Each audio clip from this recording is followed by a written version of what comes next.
Anyway, hey everybody, it's Mike with Movie Nights with Mike. I don't even know why it matters. I don't even have a person with this thumbnail, so I don't even know why I even have a title for this goddamn segment. But anyway, I do. Anyway, yeah, I saw, let's see, I guess this will be, I did a double feature tonight, so should I do like one review and mix them all together, or should I just do two one at a time, or fuck it, I'll just do one at a time. So anyway, so the movie I saw earlier, I'll just do that one first. Anyway, the movie I saw earlier was I went to the theaters with my dad. I hadn't really seen any trailers for it. I didn't really know anything about it. I went in completely blind. My dad didn't know anything about it either. I just read some, synopsis about it, and well, I mean, my dad really, him and I, he's the one that really got me into movies growing up, because that was just the thing that we did. Like every Friday night, when the new releases came out, my dad would sit there and he would take me to the movies, and we'd go see one, we'd go see a movie, sometimes two movies, a double feature, back to back sometimes, and other times we just go to once every Friday, and that's just basically how I started liking movies. Was it was just a way to get to basically get away from the world and escape for 2 hours, and whether basically it would take you away to a fantasy world, or into space, or into history, or whatever. It was just a way to basically unwind and escape for a little while. And maybe that's the reason why I became a drug addict. But anyway, that's beside the point. So my dad and I, we went and saw the new movie. Actually, it's not really, it's been out since, I guess, I saw the, I guess it's been out since Christmas. So it's been out for a couple weeks, 2 or 3 weeks. And wow, for a 3:50 showing on a Friday, it was about it's I think it's a good sign for movies, for a movie that's been out for 3 weeks, that it was basically 40-45% full, I think.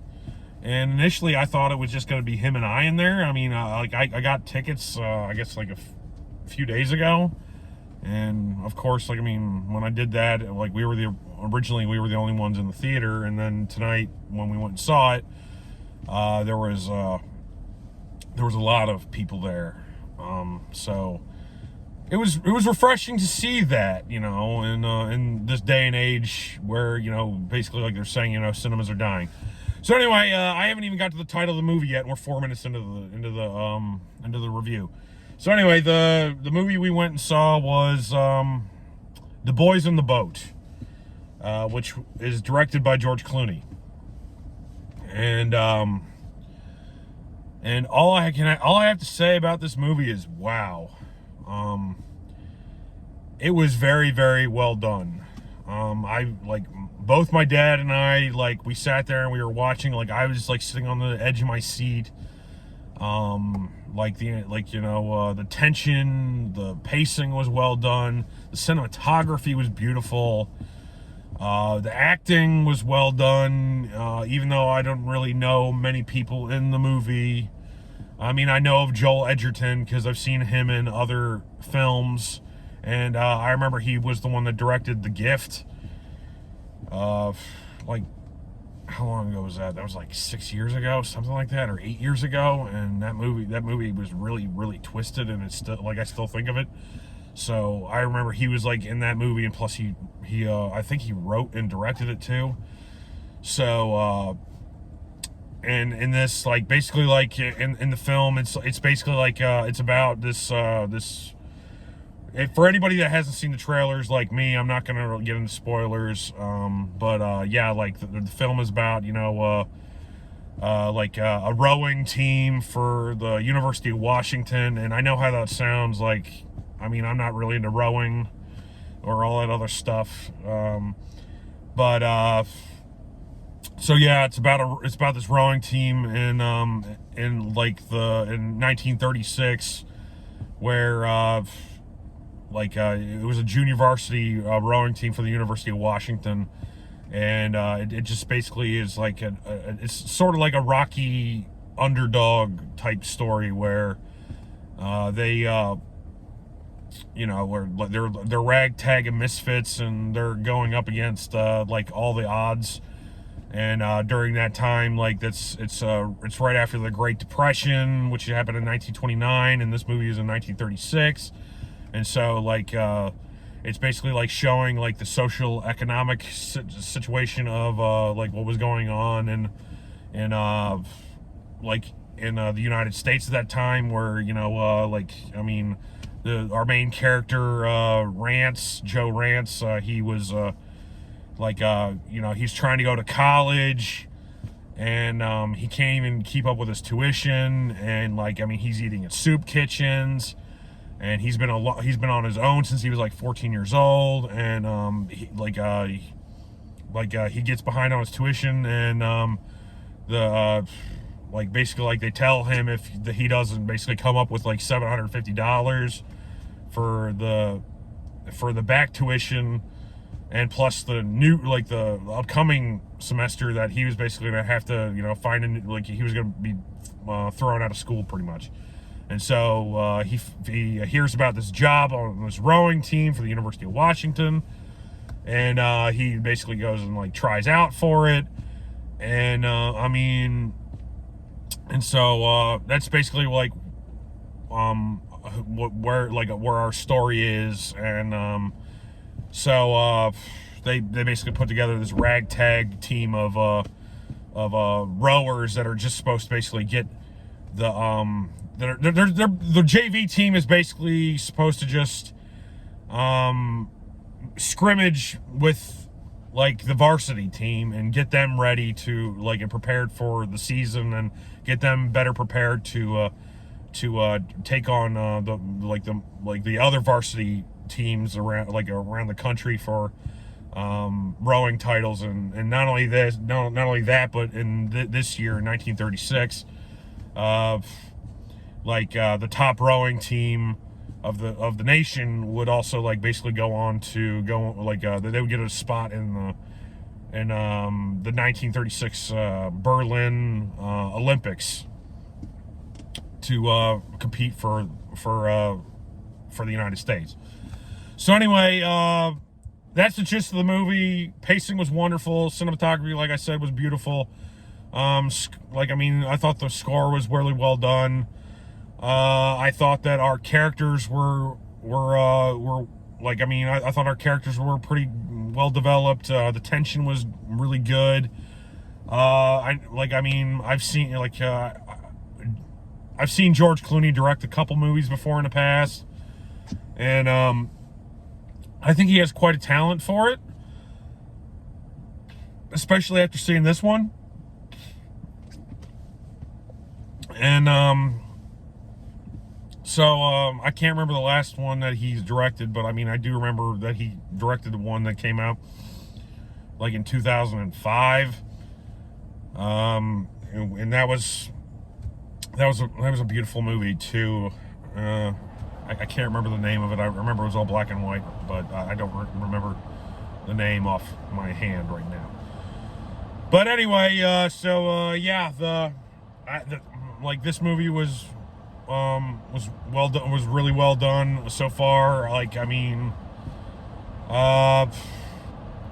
was having this discussion with my dad later, later on, and it just seems like at least last year, leading up to at least last year's films, it seems like that they're more focused on giving us a better standalone good movie lately than like in the past, where it seemed like studios were only wanting to release superhero movies or movies where they could basically bank on making franchises and blah blah blah.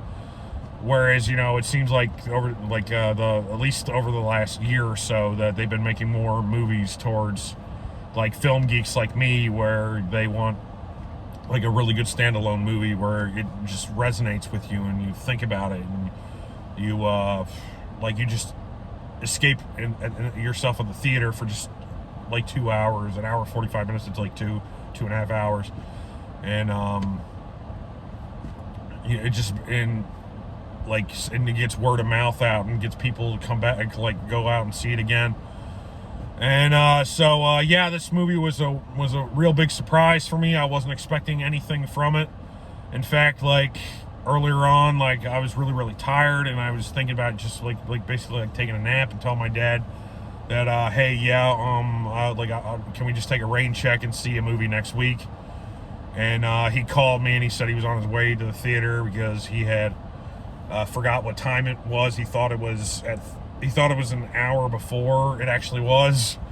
And my dad's handicapped, so I didn't want him to basically go into the theater and him not be able to get into the theater and just sit on a bench and wait for me. So I got my ass up, and I hightailed it out of there. Got in my car and drove to the theater, and that way that we could basically just get in and we could all sit comfortably and wait for the film to start. And we were pleasantly surprised. My dad, he doesn't really like many movies, and he thought that this was a really well done movie, and quite frankly, I was blown away by it as well. And so far, I've seen some at least the end of the year type movies that usually come out in December have been pretty damn good so far. I saw The Iron Claw, which was really good, and this one was really good, and I wanted to see The Iron Claw again. But I don't know which one I like better right now. They're both different kinds of films. They're both drama movies, but one has a more uplifting message than the other one.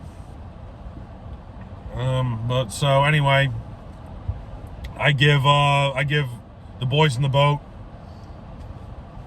To me, I would give it an A if I'm giving it a grade. I give it an A.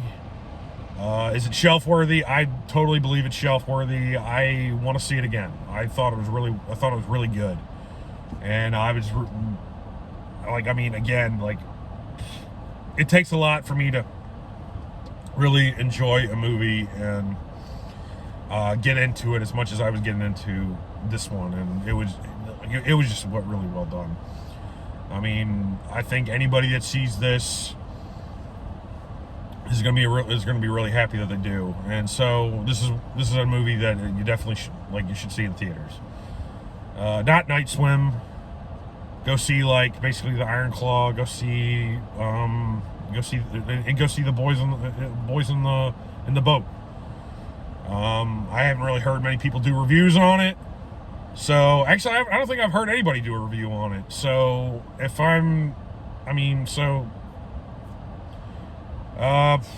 hope that if you're hearing a review, it's mine. So anyway, go out and see the movie, especially if you have movie passes and stuff like that, like AMC's or Regal or Cinemark, which I have all three. They give you, at least with Regal, you can go see one movie. You can go see multiple movies in a day for $25 a month.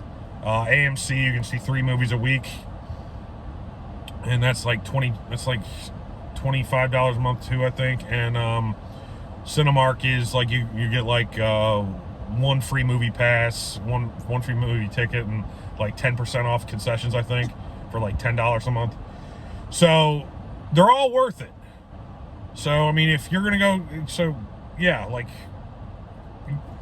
especially if you have like a movie pass or something like that, like definitely go out and go and support your cinema. Anyway, so that's all I got for this.